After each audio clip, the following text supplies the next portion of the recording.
काम करो ऐसा कि पहचान बन जाए, चलो ऐसे कि निशान बन जाए। क्या? कि काम करो ऐसा कि पहचान बन जाए, चलो ऐसा कि निशान बन जाए। अरे जिंदगी तो हर कोई काट लेता है सर, अगर दम है तो जियो ऐसे कि मिसाल बन जाए। हेलो नमस्कार साथियों, आप सभी को टारगेट विद नित्यम के इस चैनल में दिल खोल करके स्वागत है। जैसे में आपको लगातार पता चल रहा है कि टारगेट विद नित्यम चैनल से जीके जीएस का सीरीज दिया जाता है जो सभी परीक्षाओं के लिए महत्वपूर्ण है। बीपीएससी शिक्षक भर्ती, बिहार पुलिस, बिहार दरोगा, बिहार एसएससी, रेलवे, बैंकिंग या फिर डिफेंस एग्जाम, वे तमाम परीक्षा जिसमें जीके जीएस से सवाल आपसे पूछे जाते हैं, उन सभी परीक्षाओं के लिए ये वीडियो महत्वपूर्ण होगा, क्योंकि हमारे चैनल से जो भी जीके जीएस के सीरीज दिए जाते हैं उसका फुल डिस्कशन कराया जाता है और साथ में प्रीवियस ईयर के पूछे हुए प्रश्न 2025 के लेटेस्ट प्रश्न है जिसकी आपके एग्जाम में आने की पूरी संभावना बनती है।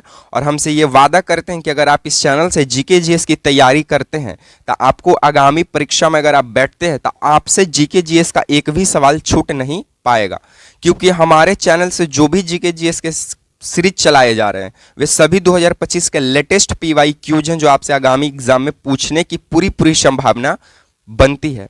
अगर आप पहली बार चैनल पे विजिट किए हैं तो चैनल को सब्सक्राइब कर दीजिएगा, वीडियो को लाइक कर दीजिएगा और कमेंट कर जरूर बताइएगा कि आप मेरा ये डिस्कशन आपको कैसा लगा। क्योंकि अगर आपको विश्वास नहीं है तो थोड़ा सा 1 मिनट 2 मिनट का वीडियो देखिए, उसके बाद आपको पता चल जाएगा कि किस तरह का डिस्कशन कराया जाता है और क्लास में पूरी याद करने की चांसेस आपकी बनी रहेगी। तो चलिए, आपकी हम ज़्यादा समय की बर्बादी नहीं करेंगे, मोटिवेशनल लाइन तो हम कह ही दिए हैं। भारत में सबसे प्राचीन पर्वत श्रृंखला है। ऑप्शन ए है विंध्य पर्वत है, ऑप्शन 2 अरावली पर्वत है, ऑप्शन 3 सतपुड़ा है और ऑप्शन 4 नीलगिरी की पहाड़ियां हैं। तो भारत में सबसे प्राचीन पर्वत श्रृंखला जो है सर वो है अरावली की पहाड़ियां। कौन है? अरावली की पहाड़ियां या अरावली पर्वत है। अब समझ जाइए कि अरावली पर्वत का विस्तार कहाँ है। तो अरावली पर्वत जो है सर इसका विस्तार गुजरात में है। गुजरात में आपको देखने को मिलेगा, राजस्थान में आपको सबसे ज़्यादा देखने को मिलेगा, राजस्थान में आपको मिलेगा, हरियाणा में मिलेगा सर, हरियाणा में आपको देखने को मिलेगा और दिल्ली में आपको देखने को मिलेगा। तो सबसे प्राचीन पर्वत श्रृंखला जो अरावली पर्वत श्रृंखला है ये गुजरात, राजस्थान, हरियाणा, दिल्ली में ये 4 जगहों पर इसका क्या है विस्तार मिलता है। उसके बाद जब अरावली की जो पर्वत जो राजस्थान में है सर,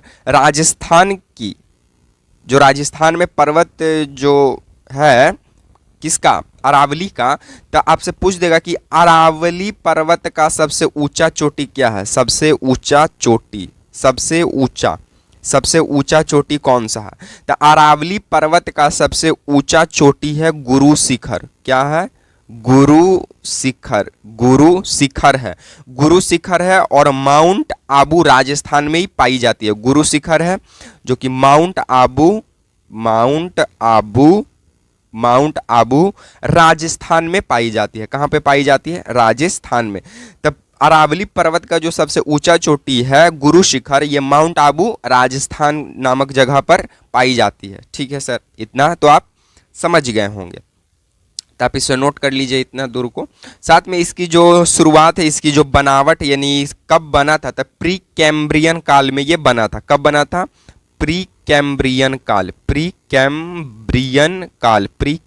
काल में बना था, यानी लगभग आज से 400 साढ़े 400 लाख पहले का बात है। ठीक है, चलिए अब देखिए, अब एक है विंध्य पर्वत। तो विंध्य पर्वत जो है ये मध्य प्रदेश, एमपी, गुजरात, मध्य प्रदेश, गुजरात, यूपी और साथ में कुछ हिस्सा बिहार में है। कैमूर की जो पहाड़ियां हैं यानी सासाराम जिला में आपको कुछ देखने को मिलेगा और साथ में कुछ छत्तीसगढ़ में भी आपको देखने को मिलता है, लेकिन सबसे ज़्यादा मध्य प्रदेश, गुजरात और यूपी में है। ठीक है, तो विंध्य पर्वत जो है कहाँ कहाँ इसकी विस्तार है? मध्य प्रदेश, गुजरात, यूपी, कुछ बिहार में, जैसे में कैमूर की पहाड़ियाँ सासाराम में है, सासाराम में आपको देखने को मिलेगा विंध्य पर्वत और कुछ हिस्सा छत्तीसगढ़ में भी आपको देखने को मिलेगी।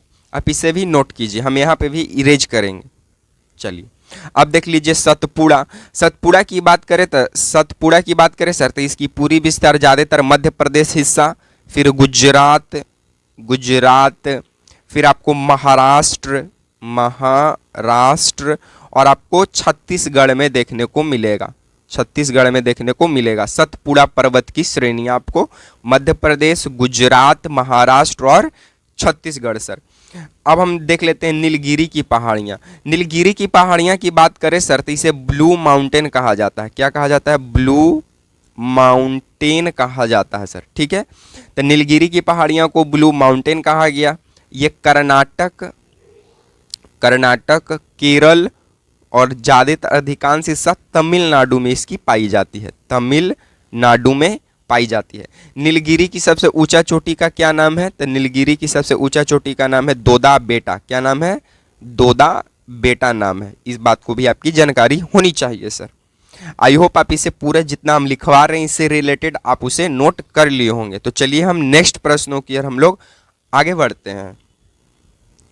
नेक्स्ट सवाल आपसे क्या कहता है कि किसे आधुनिक भारत का निर्माता कहा जाता है? क्या कि किसे आधुनिक भारत का निर्माता कहा जाता है? आपके सामने ऑप्शन है राजा राम मोहन रॉय को, बाल गंगाधर तिलक को, लाला लाजपत राय को, पंडित जवाहरलाल नेहरू को। तो आपको बता दें कि आधुनिक भारत का निर्माता किसे कहा जाता है, जिसे गांधी जी ने कहा।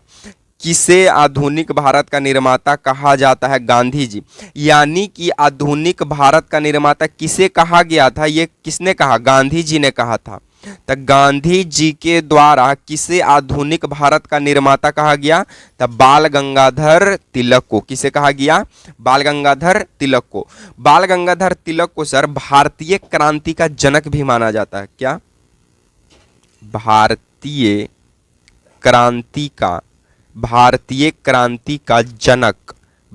क्रांति का जनक किसे माना जाता है? बाल गंगाधर तिलक को।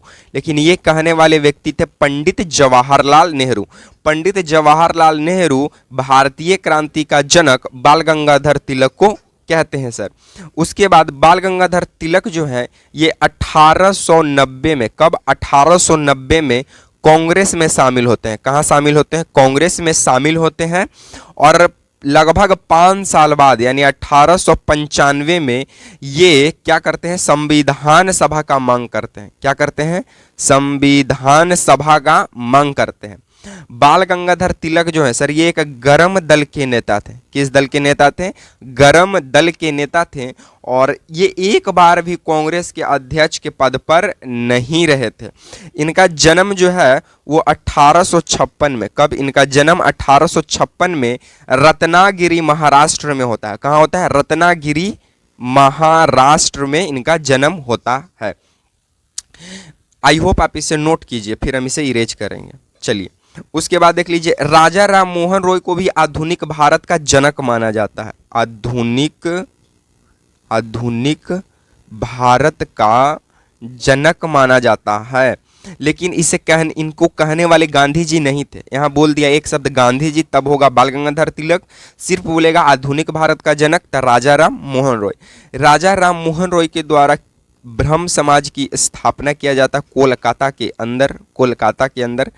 कब किया जाता है सर? कब किया जाता है ब्रह्म समाज की स्थापना? इसका आंसर आप लोग कमेंट बॉक्स में कमेंट कीजिएगा।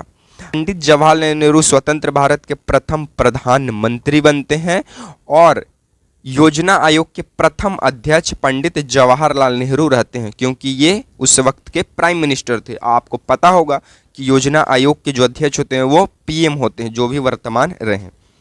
चलिए सर नेक्स्ट सवालों की ओर हम लोग आगे बढ़ते हैं। नेक्स्ट सवाल आपसे कहता है कि सर्वप्रथम प्रति व्यक्ति आय का गणना करने वाले व्यक्ति कौन थे? पता है तो कमेंट बॉक्स में कमेंट कीजिए। आपके सामने 4 ऑप्शन आपके समक्ष हैं। लाला लाजपत राय, दादा भाई नौरोजी, वी.आर. अम्बेडकर या इंदिरा गांधी। तो आपको बता दें कि सर्वप्रथम प्रति व्यक्ति आय का गणना किसने किया था? तो दादा भाई नौरोजी किए थे। कौन किए थे? दादा भाई नौरोजी। दादा भाई नौरोजी को grand old man of India, grand old man of India के नाम से जाना जाता है। ठीक है, grand old man of India कहने का मतलब क्या? भारत का वयोवृद्ध पुरुष। भारत का वयोवृद्ध पुरुष, पुरुष, ठीक है, भारत का वयोवृद्ध पुरुष, ठीक है, भारत का बूढ़ा व्यक्ति या भारत का दादा के भी नाम से इनको जानते हैं। दादा भाई नौरोजी ने सर्वप्रथम प्रति व्यक्ति आय का गणना किस वर्ष किया सर? किस वर्ष किया? तो इन्होंने किया था 1867 या 1867-68 के बीच में, 1867 से 68 के बीच में सर्वप्रथम प्रति व्यक्ति आय का गणना करते हैं दादा भाई नौरोजी। दादा भाई नौरोजी जो है ये धन निष्कासन का सिद्धांत देते हैं जिसे ड्रेन थ्योरी कहा गया। क्या कहा गया? ड्रेन थ्योरी कहा गया। ड्रेन थ्योरी कहने का मतलब धन निष्कासन का सिद्धांत दिए थे। तो धन निष्कासन का सिद्धांत जिसे ड्रेन थ्योरी कहा गया, ये देने वाले भी व्यक्ति कौन थे? दादा भाई नौरोजी। दादा भाई नौरोजी का एक प्रमुख पुस्तक है जिसका नाम है the poverty and un British rule in India. The poverty and un British rule in India. The poverty and un British rule in India इनका पुस्तक का नाम है। ये कांग्रेस के 3 बार अध्यक्ष रह चुके हैं। ये कांग्रेस के कितने बार अध्यक्ष रह चुके हैं? यह कांग्रेस के 3 बार अध्यक्ष रह चुके हैं। साथ में दादा भाई नौरोजी जो थे ये कांग्रेस के प्रथम पारसी अध्यक्ष थे। इसको आप ये मतलब याद कीजिए, ये लिख लीजिए, हम इसको इरेज करेंगे। देखिए दादा भाई नौरोजी जो है ये कांग्रेस के कितने बार? 3 बार अध्यक्ष रह चुके हैं। कब कब? तो 1886 में रहे हैं, 1886 हो गया, फिर 1906 में रहे हैं, और एक और बीच में कुछ था 1800 शायद 92 या 93 है, 92 या 93 में जो है ये क्या करते हैं आपके कांग्रेस के अध्यक्ष रह चुके हैं। ठीक है, फिर ये कांग्रेस के जो हैं भारत ये कांग्रेस के ये प्रथम पारसी अध्यक्ष होते हैं। कैसे अध्यक्ष? पारसी अध्यक्ष चुने जाते हैं। और इनका निजी सचिव का नाम क्या था? तो इनका निजी सचिव का नाम था मैडम भीका जी काभा। मैडम भीका जी काभा। ठीक है, ये बात को भी आप ध्यान रखिएगा सर। ठीक है, आई होप आपको ये डिस्कशन अच्छा लग रहा होगा। अच्छा लग रहा है तो वीडियो को लाइक, चैनल को सब्सक्राइब करते रहिए सर। चलिए नेक्स्ट सवाल आपको क्या कहता है कि पटना से 1857 की क्रांति का नेतृत्व करने वाले व्यक्ति कौन थे सर? ऑप्शन ए है लियाकत अली थे, ऑप्शन 2 पीर अली थे, ऑप्शन 3 मनीराम बरुआ थे, ऑप्शन 4 बेगम हजरत महल थे। तब पटना से 1857 की क्रांति का जो नेतृत्व करते हैं वो करते हैं पीर अली। कौन अली? पीर अली करते हैं। पीर अली जो है सर ये पटना में पुस्तक विक्रेता होते हैं। क्या करते हैं? पुस्तक विक्रेता होते हैं, यानी पुस्तक को बेचते थे। और पुस्तक बेचने के दौरान ये अन्य पुस्तकें भी लिखते थे, और उस पुस्तक में ये इन पे कैसे इनके ऊपर जो है अंग्रेजों के द्वारा कैसा शासन प्रणाली चल रहा है, किस तरह इनको तंग किया जा रहा है, पटना का क्या हालचाल है, इन तमाम चीज़ों को जिससे राष्ट्रवाद की भावना लोगों में जागरूक हो, उन चीज़ों को पुस्तकों के माध्यम से फैलाने का काम करते थे पीर अली। ठीक है, फिर इनको गिरफ्तार कर लिया जाता है 25 जुलाई शायद 1857 को। ठीक है, चलिए सर 1857 की क्रांति का अगर हम इलाहाबाद, इतना आप मतलब कि ध्यान लिख लीजिए, हम इसको इरेज करेंगे। देखिए इलाहाबाद से, कहाँ से? इलाहाबाद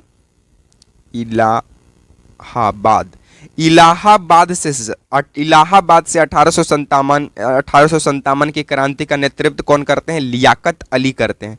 इलाहाबाद से 1857 की क्रांति का नेतृत्व कौन करते हैं? लियाकत अली।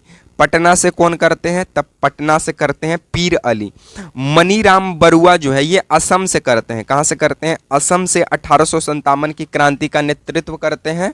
और जो बेगम हजरत महल है, बेगम हजरत महल कहाँ से करते हैं? तब बेगम हजरत महल जो है सर ये आपको यहाँ से आपको देखने को मिल जाएंगे। बेगम हजरत महल अवध से करते हैं। कहाँ से करते हैं? अवध से। और झांसी से कौन करती है? रानी लक्ष्मीबाई 1857 की क्रांति का नेतृत्व करती है। आप इतना लिख लीजिए, हम इसे इरेज करेंगे। अब देखिए, अगर 1857 की क्रांति की बात करें तो 1857 की क्रांति का शुरुआत 10 मई 1857 को मेरठ उत्तर प्रदेश से इसकी शुरुआत हो जाती है। 1857 की क्रांति का जो नेतृत्व है बिहार से कौन करते हैं, तो बिहार से करते हैं बाबू वीर कुंवर सिंह करते हैं 80 वर्ष की अवस्था में। कितने वर्ष की अवस्था में? 80 वर्ष की अवस्था में करते हैं। यानी कि इनको 80 वर्ष की भी अवस्था में है जो रग रग में युवा का खून दौड़ता था सर। तो ये तमाम जानकारी आपको 1857 की क्रांति से रिलेटेड याद रखना है। 1857 की क्रांति को सिपाही विद्रोह के भी नाम से जानते हैं।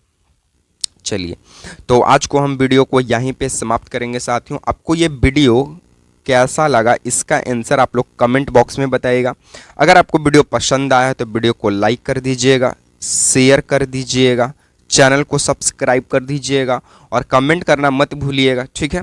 इसी तरह के सीरीज के साथ आपसे मिलेंगे नेक्स्ट वीडियो में। तब तक के लिए आप तमाम साथियों को देखने के लिए जय हिंद, वंदे मातरम।